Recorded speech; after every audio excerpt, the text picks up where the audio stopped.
Welcome back, operators. We are kicking off our first big update of the year. After taking your feedback on board over the last few months, here are Chris and Hubert to show you what's new in Method of Entry. Hey everyone. In today's devlog, we're looking at our custom implementation for lag compensation and interpolation. This is more of a demonstration video than an in-depth explanation, so for those who might be interested in digging a little deeper, we've linked a great video down in the description below. Looking at the two sets of clips, you can see that there's a drastic difference in the hit registration of our two shots. The first clip shows what happens when we do not compensate for the client's lag versus a second clip showing when we do. Most games will show blood or some other hit marker on the screen the moment that you fire, regardless of whether the shot is registered as a hit on the server. You notice that our blood cloud appears at a slight delay to the shooter's screen, as it only shows after the shot's already been validated server side. We've done this intentionally as a form of visual confirmation to the player, making it clear that your shots have connected. Thinking that you've shot someone and then seeing the blood but not having the shot count can be incredibly frustrating. Our aim with this system is to fix that.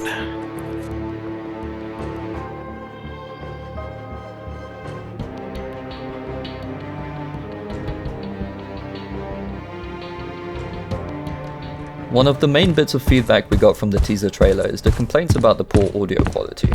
As such, we went ahead and overhauled many of the sounds in the game, starting off here with the footsteps.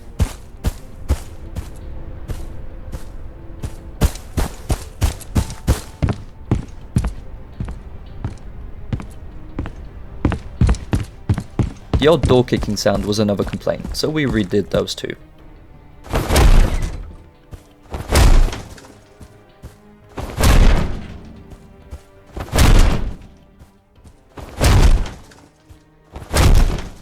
Up next, the bomb defusal sounds. We made it so you can hear them starting to defuse from a distance away, but you won't know if they're actually sticking it unless you're close enough. Should make for some more interesting gameplay.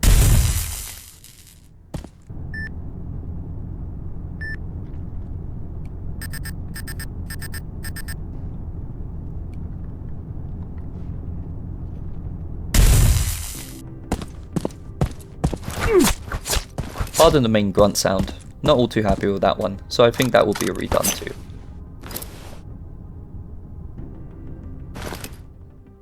We've been refining flesh penetration too. You can see here how the rounds travel directly through the target's arm and straight into the head behind it. Visually, we're continually making map improvements. We've enhanced the lighting, the brick texture, and the overall atmosphere in our corridors and staging areas. We're also adding ambient clutter to the environments to make them feel like you're stepping into a living, breathing world. A small but highly requested fix is now in place. To help with precise tactical throws, we've introduced the throwable path trace. This blue trajectory line will help you bounce flash grenades and utility items around corners perfectly. It takes the guesswork out of clearing rooms and lets you plan your utility usage with absolute precision. This did not look good in the teaser trailer version of the game. Much better. Sometimes we have a cool idea and just run with it, and I'm glad we did. Loving this.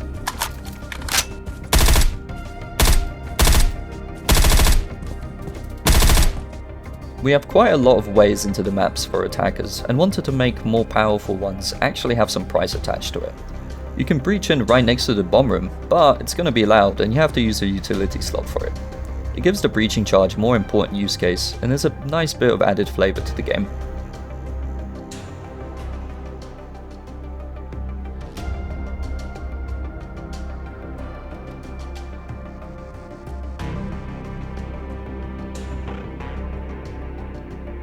Here you can see what it looks like in game.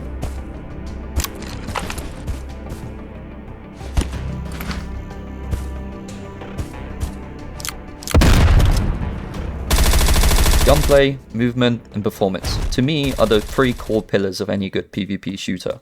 We've run many a playtests on movement and have tweaked and refined as we went, and have finally arrived at a place where ourselves and our testers are really happy with it.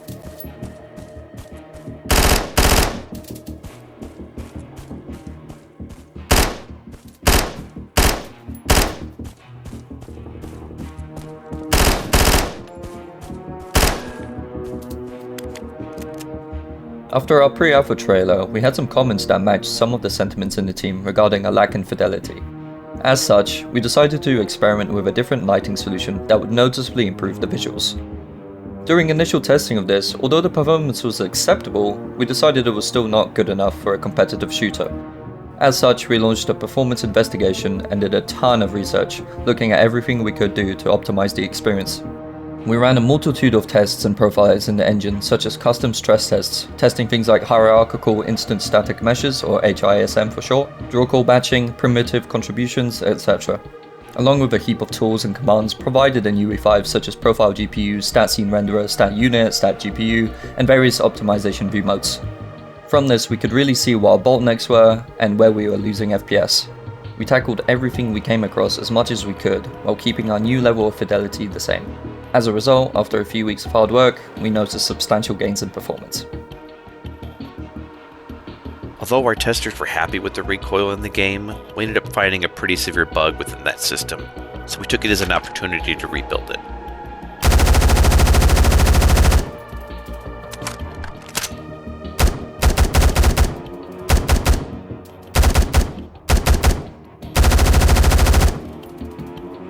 Here's a few examples of how different attachments affect the recoil in the game.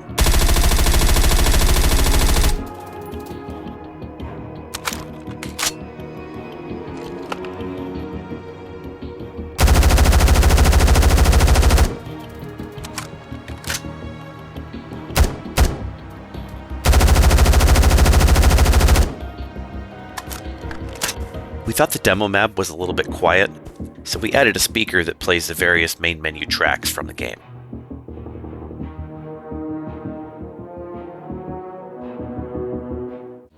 Previously these targets were static, and as a nice touch and a little bit of polish to the demo, we figured it'd be nice to be able to interact with them.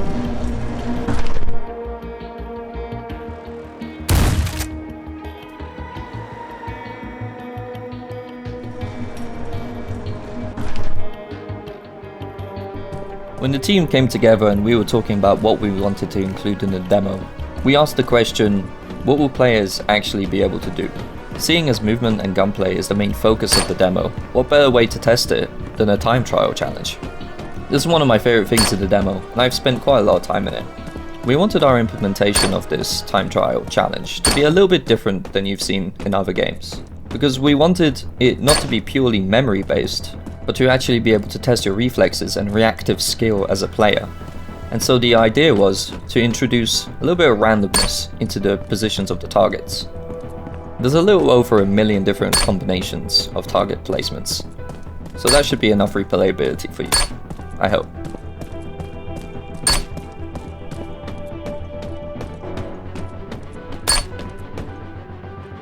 This one is for the Easter egg hunters out there.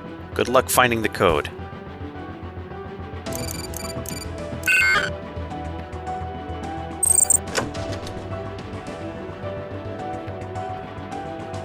We noticed that a lot of the guns and attachments had different materials that kind of clashed, so we decided to create some custom textures for all of them. This was another big one and a nice quality of life improvement, was the settings menu that badly needed an overhaul.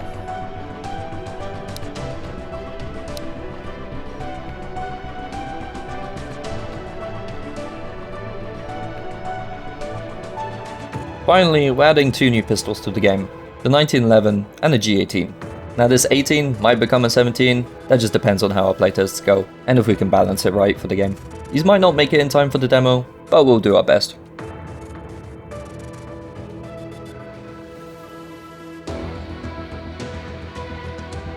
Here's some other stuff that's coming, or that we've already done. And as we've probably already mentioned earlier, yes, we have a demo that's coming. Be sure to wishlist and follow on Steam to get notified when the demo drops. Stay safe, see you next time, and thanks for watching.